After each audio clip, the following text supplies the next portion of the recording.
Yes, Prime Minister. Yes, Prime Minister. Yes, Prime Minister. Mais oui, Prime Minister. Say yes to Yes, Prime Minister, Fridays at 8:30 on TV Ontario.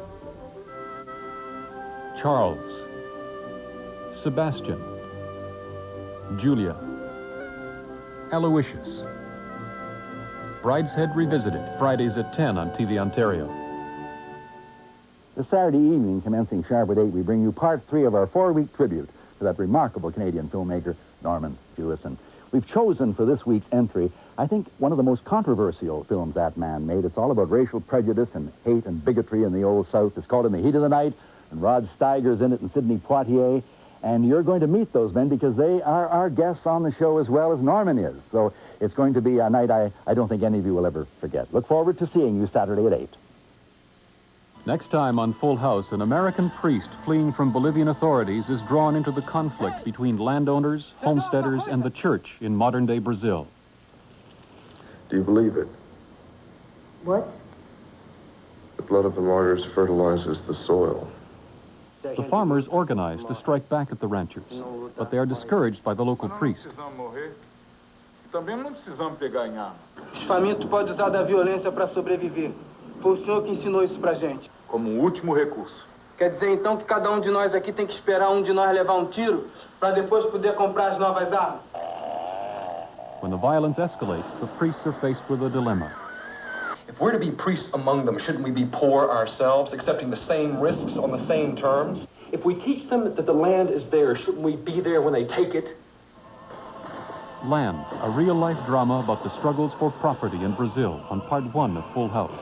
Groupstein's innovative production of The Flood in Part 2 of Full House, Tuesday at 9 on TV Ontario.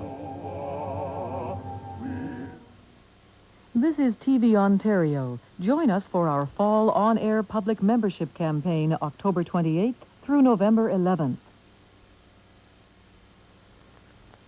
How Will You Manage is next, but first, this message. At this stage in your career, you've probably had a number of job interviews, some good, some bad. Now it's your turn to call the shots, because as a manager, you'll have to hire people. Hiring and firing are two of the toughest management jobs. As Module 5 of your TVO guide points out, the hiring process hinges on the job interview, at which there's lots at stake. How do you make sure you get the right person? The guide provides you with the steps to follow prior to the interview, and then gives you examples of effective interview techniques to use. And the guide provides tips on how to conduct yourself so that you can stay in touch with your intuition, which is one of the best allies in an interview situation. Now, what other people responsibilities will you have besides hiring? Module 5 discusses 2 other categories: developing your staff and exercising authority if needed. Its staff development strategies help ensure that your best people don't leave, and they help build staff loyalty. You can still receive this TVO guide, which you'll use long after the TV series is over, by registering for How Will You Manage? We'll tell you at the end of the program.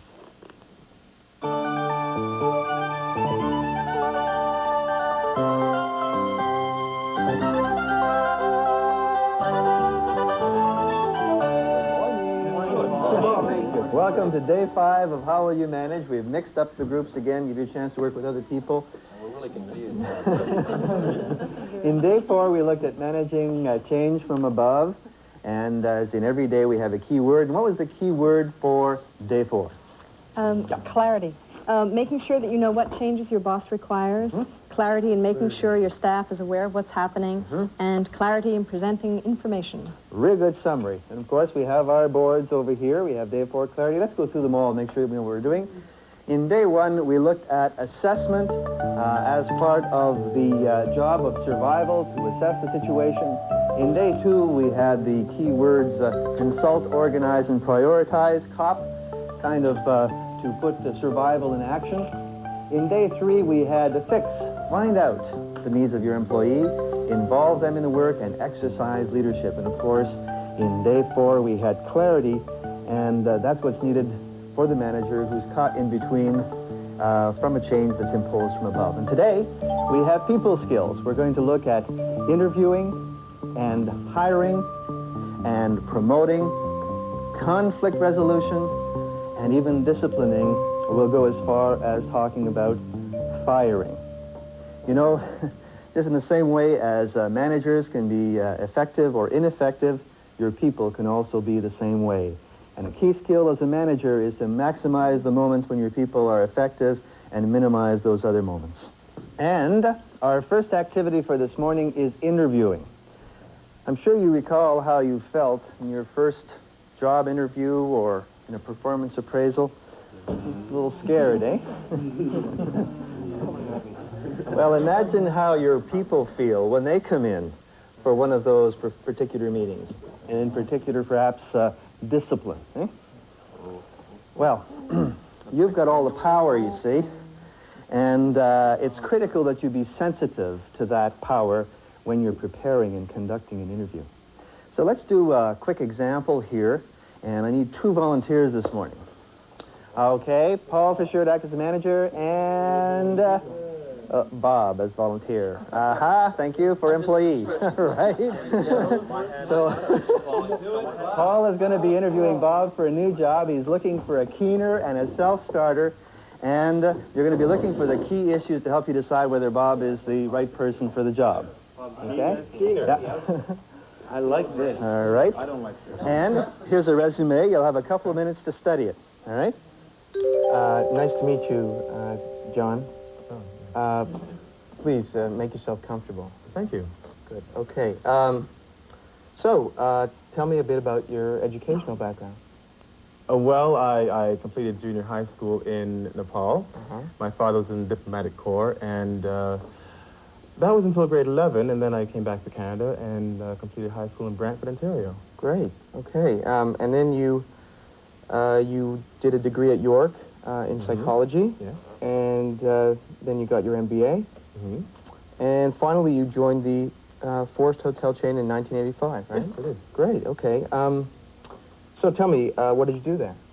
Well, I was mostly in management training, the usual routine. You've worked for 2 hotel chains in the last 5 years. Yes, I have. That's correct. Why do you want to come work for the Halton chain?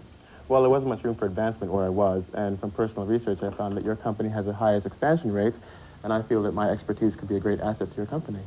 Great. Okay, let's interrupt. Let's just interrupt at this point. What's happened so far? Becky? Yes, it seemed to me that Paul was following the resume rather rigidly. You never probed for more meaningful information. Okay, good point. Paul, did you find anything out that wasn't on the resume? Not really. Well, I was dying waiting for you to ask about Nepal. Yeah. Okay, that's real good. The interview has got to probe and dig, because the resume is written to put your best foot forward, right? So you have to get below the resume in order to find out what the person is really like. So, Paul, thanks for coming up first, and we'll get Kathy to be the next volunteer, and see if you can get below the surface of that resume. I'm being fired or something. Am I staying? Oh, well. Hello. Okay. Well, I see from your resume that you spent some time in Nepal. Yes, I did. That's fascinating. Tell me what you learned from that. Independence, I guess, would be a good thing. And what that did was to really give an indication of the way the Nepalese people work as a team to support each other, and I strive to achieve that in my professional endeavors. Okay, that's it. Thank you very much. Yes, indeed. Great job. Great job. Will you speak at our lecture? Okay. Now, that's a very different kind of interview where you're looking for what's below the resume, what Bob's character is all about. You show the value of probing. What kinds of questions will get a good response in that kind of format? I had a boss once who asked me what I would do if I had $1 million to invest. Actually, I told him I'd probably stick it in the bank and live off the interest, but that's... All right. Okay. Well, I had somebody asked me once what I would do if I was the boss. Okay. What do you do? Well, that's the right direction. What you're doing is to get a glimpse of the real person behind the facade. Get an insight into the attitudes towards life, how they would fit into the corporate culture, etc. Let's listen to, or have a look at what people with experience say about interviewing at this point.